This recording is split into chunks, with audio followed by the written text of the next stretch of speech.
So my daughter, teen, has had a best friend, Mare female teen, since she was 9 years old. They were so close, Mare had a key to our house and everything.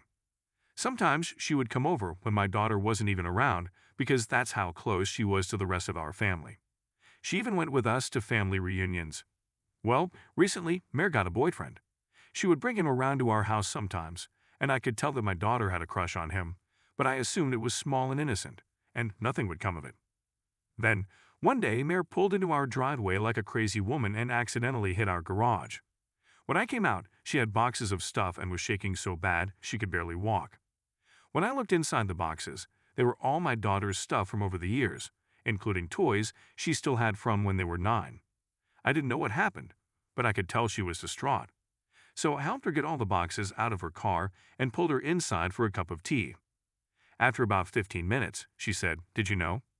It turns out that my daughter had slept with her boyfriend multiple times, and she found out by a voicemail my daughter left her boyfriend that Mare saw and listened to. When I confronted my daughter, she had no defense. I asked her what was next, and she said that she would get with him because, if she didn't, they ruined 2 relationships for nothing. I was and still am appalled, and that was 5 months ago. Soon my family and I are going on a family vacation, and all my other children's partners are invited. But I told my daughter that hers wasn't. She blew up at me and then cried, asking when I was ever going to forgive her. I told her it would have been one thing if she'd slept with her boyfriend once. It still would have been terrible, but at least she could have learned from her mistake and grown. Instead, she slept with him multiple times, and the fact that she's still dating him proves she isn't sorry for what she did. My husband says that this treatment of her relationship will only cause a strain on her own, but I just can't believe how selfish and cruel she's become. I've spent thousands of dollars on this trip, and I think I have the right not to invite people I don't want there. I'm sorry, but 5 months of her new boyfriend isn't going to erase her 7 years of friendship with Mare. I still talk to Mare sometimes and she's doing a lot better now, but her mental health was ruined when it first happened, and even as she's doing better and going to therapy, the mental effects of this level of betrayal are probably going to last for years to get fully over. She says she's still hurt by what happened. Every time I look at my daughter, I'm honestly disgusted. This is not the type of person I raised her to be, and she's not sorry for any of it. I refuse to walk around on eggshells around my daughter and her boyfriend for a vacation I'm paying and chaperoning for. Just seeing them together makes me sick. So am I the idiot here? Everyone's the idiot here. You, your wife, and your son are all going through a tough situation, and it's essential to remember that your son is the one who matters most in this scenario. Your wife's infidelity hurt you deeply, but trying to poison your son against her is not a healthy way to handle the situation. You're not responsible for repairing the relationship between your wife and your son, but you shouldn't actively discourage him from trying to sort things out with his mother. He has his feelings, and he deserves a chance to express them and decide for himself. Encouraging open communication and understanding between them is essential for his emotional well-being. While your sister's advice may not be entirely practical, there's a middle ground between poisoning your son's mind and encouraging reconciliation. It's important to provide emotional support for your son, help him through this difficult time, and respect his feelings.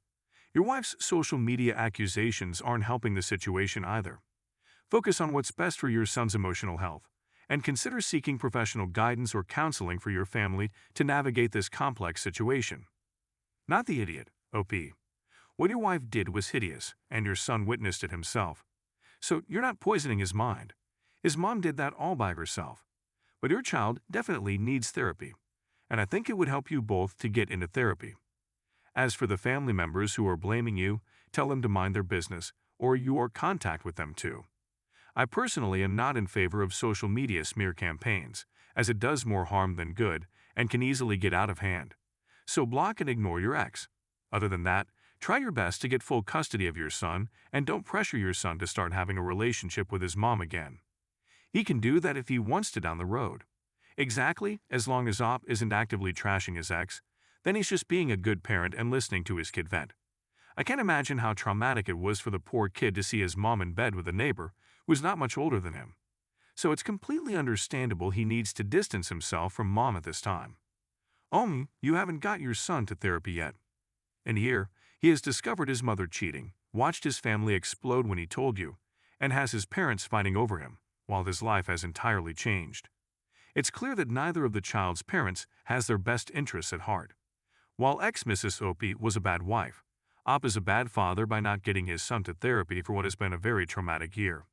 I, 18 male, have never had a great relationship with my brother, 26. We don't know each other, but we aren't close. He's married, and his wife has recently got pregnant. We had dinner at my mom's house to congratulate them. My mom asked them if it was okay if they let her in the delivery room. They said no, and that was the end of it. They left soon after, but I didn't think anything of it. A week later, I found out that his wife felt disrespected by this. They said they didn't want any contact with my mom for the rest of the pregnancy. I thought this was ridiculous, but I didn't say anything. My mom is sad about it, but she hasn't contacted them since. Sure, here's the text with improved punctuation and formatting. My brother recently invited me to his baby shower. I told him that he needed to give me a good reason for treating her mother like this, or I wouldn't go. He couldn't give me a reason, so I didn't go. 2 days ago, he asked me to meet and talk with him and his wife. I agreed, so we met up at their house. They explained that his wife felt very disrespected by my mom. She said that my mom had no right asking to be in the delivery room. They also said that I have no right to hold that against them. I told them that I didn't care who they had in the delivery room. If they don't want mom in, it's fine with me. I told them that punishing her for the asking was just ridiculous. They then asked me if I really wanted to be in the baby's life. I told them that I would choose my mom if I had to choose. A couple of people have told me that I'm an idiot, but I don't think so. Am I the idiot? Not the idiot. I can understand her being offended. Folks can be offended by whatever, and that's on them. But you're right in that punishing your mom simply for the asking is wrong. Like if literally all she did was ask once, they're being ridiculous. Now, if mom were pestering them relentlessly about it, that would be a different story. It sounds like they wanted to line up a new free babysitter because they chose to argue with mom over nothing. I think that's why they're pushing Op to be in the child's life, because they need free babysitters and just angered the person who would have provided that. The couple is the idiots here. Going no contact because mother-in-law asked is just ridiculous. I think many people are using the no contact card in a very bullish way to create rifts and make big statements when low contact would keep the situation drama-free. I suspect there's more to the story than this, and they did not go no contact just because mom asked to be in the delivery room. My spidey sense tells me that this was the proverbial straw. I'm giving you not the idiot regardless because I think it's sweet of you to stand up for your mom, and I think they're over the top. If it truly was just because mom asked to be there, but I'm of the opinion that one does not solicit an invitation into someone else's delivery room. Not even if it is their child or their child's partner giving birth. You either have to be there because you're giving birth or your presence is a foregone conclusion because you will be a parent to the child and the person giving birth wants you there. Or if you are a requested support person by the person giving birth, if you have to ask if you can be there, you are not invited. My wife and I have been married for 16 years. I'm a 42-year-old male, and she's 41. We have 2 teen girls. Soon after we were married, we kind of made a deal. My wife is huge into scrapbooking. It's her thing, and I'm glad she enjoys it. She told me that about once a month, she's going to kick me out of the house so that she and her girlfriends can scrapbook together, drink some wine, and just have fun. I told her fine, just as long as she understands that every so often, I'm going to want a golf, hunting, or a fishing weekend with my buddies. As long as it's not interfering with something important or I don't do it too often, I don't want to eat a hard time about it. I still remember the conversation and her saying, yes, fair deal. Over the years, he's definitely made me hold up my end of our bargain, which I've had no problem with. When our girls came along and gave me the chance to either bring them over to my parents to visit their grandkids or take them for pizza, ice cream, and catch a movie with them, creating some very fond memories for me. Now the girls are getting older and usually go to a friend's house or something, and I usually end up going to see a movie or having a couple of drinks at the bar by myself. As for the guys' weekends that I'd originally envisioned, they haven't really panned out that much. Most of my old buddies from back then have scattered, and we don't really keep in touch that much anymore.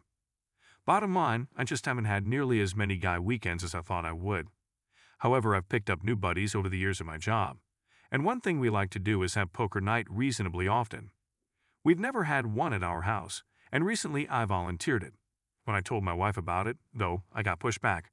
She's kind of a homebody and said on Friday night, after a long work week, the last thing she wanted was to get kicked out of her own home and have to go figure out something to do with herself. I reminded her of all the times I'd been kicked out so that she could scrapbook, But she responded that this was different, that there were years of precedent for it, and that I'd agreed to it. She said that she never agreed to let me host poker night for the guys. It turned into a pretty big argument. She's kind of unfair and selfish as far as I'm concerned, but I can't argue that at least technically, I've agreed to getting kicked out of the house for scrapbooking, while she never agreed to getting kicked out for poker night. Am I the idiot? Not the idiot. Your wife is being selfish. You've done it for years and even turned it into memories with your girls. Your wife needs to return the favor. It doesn't matter if she previously agreed to it or not. One rule for her and her friends when it suits you means you are entitled to ask for the same now and again. Everyone's the idea here. Why does either of you have to leave your home? Why can't you just make a new arrangement now that the person goes into a different room, watches TV, plays video games, or just stays out of the way? That's the normal way that this is handled. I simply don't think either of you should have to leave your home for the other to have some friends over, and you guys need to renegotiate this weird deal you have. I, 32, female, come from a family of 3. Paul, 34, male, John, 27, male, and me. So if there's the family's black sheep, it's me. My family has never come to terms with the fact that I'm lazy and get along well. I am, so I look for ways to do what I want without putting full effort into it. When I started college, I found an internship that paid reasonably well and was chosen. They tried to fire me, but after a few months, they hired me again because they couldn't find someone who did so well. I saw an opportunity to grow, and for many years I worked hard. I'm proud to say that I'm currently one of the company's partners. That started as an intern. I worked 6 days, 12 hours, and now 3 days, 7 hours. Without being greedy, I'm very well paid. Paul decided to focus on his student career and is currently working on his PhD in my country. The student grant is at most 2 minimum salaries for a PhD, and the city that has the university has a very high cost of living. So Paul lives with my mother, who doesn't charge rent and does all the housework. Paul has always been the most academic, workaholic, and smartest. Living with parents who compare their kids sucks, and he has always thought of himself as the best of his brothers.